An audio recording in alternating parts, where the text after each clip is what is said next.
Falling Stars by Inflogamus and published by Agetech. Well, here.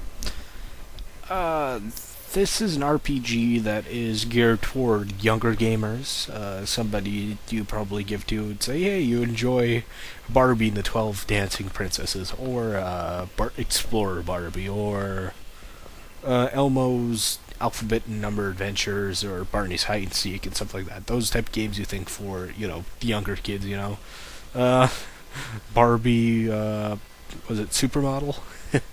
Those type games. I first came across this game. I was going through local multi-purpose store or whatnot. It's kind of like Fields. It's kind of like a mini Walmart in town. Has a little bit of everything, And I was going through the electronics section, going through the DVDs and CDs and whatnot. I went to the game rack.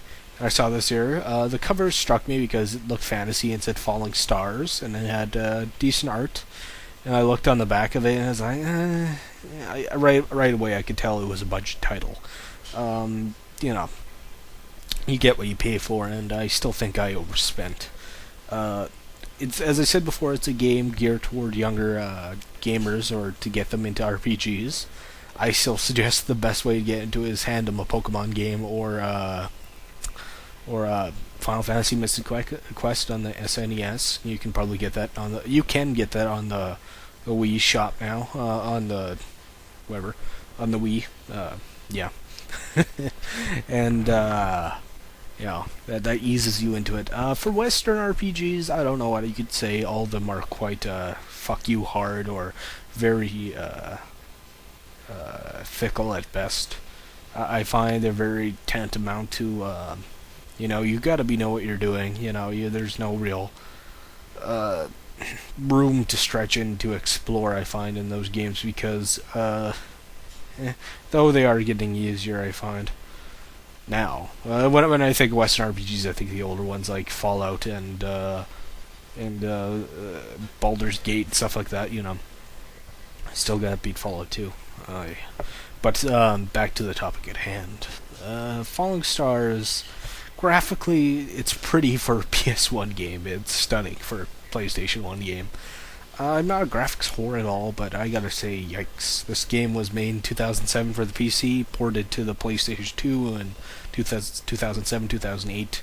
And when you think about graphics, I'm not a graphics whore at all, I said. I think that's probably a really shallow and despicable mindset for gamers to have, but you gotta think of the time it was made. Conker's Bad Fur Day in 2001 on the N64 is gorgeous, and I still think it looks great. Deus Ex for the PC in 2000 still looks great. You gotta think of that when it was made, not in the now.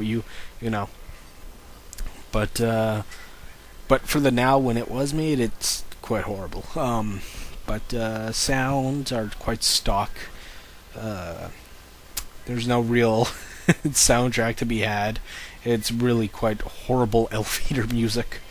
The battle, the game in itself, it's a pet monster RPG. You have with your Robopon and your Pokemon and your Monster Rancher and Neopets and Dragon Quest monsters and the very other ones.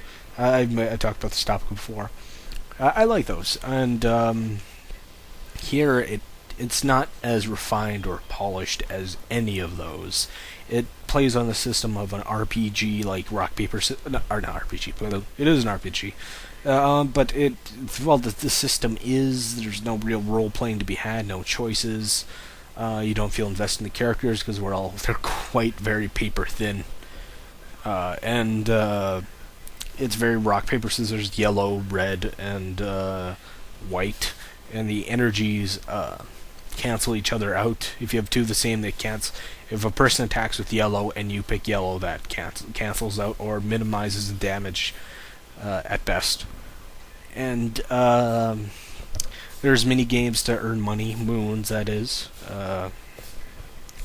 And the mini games are the rowing one I found was very frustrating. You have to pick up these lily pads, and there's a force field pushing you away, and you gotta break through the force field, or when the force fields are down, and it's very boring, tedious at best, and somebody's driving by really fast. Cocksucker. Ugh, inconsiderate asshole. Sorry about that, my window open. And somebody's doing construction and somebody drove back by like a maniac. Yay! There's nothing really else you can add. If you see it, the artwork was passable. There's no voice acting, which I thought was surprising because it's meant for little kids. And little kids can't read. And my nephew Tanner, he's always over my shoulder watching me play not Final Fantasy, Dragon Quest IX or something.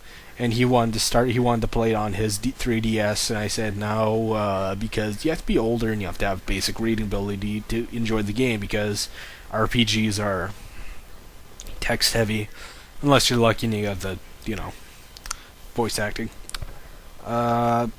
Nothing really else I can add or say to this. I say, it was interesting. I think I'd rather play Adventure Barbie.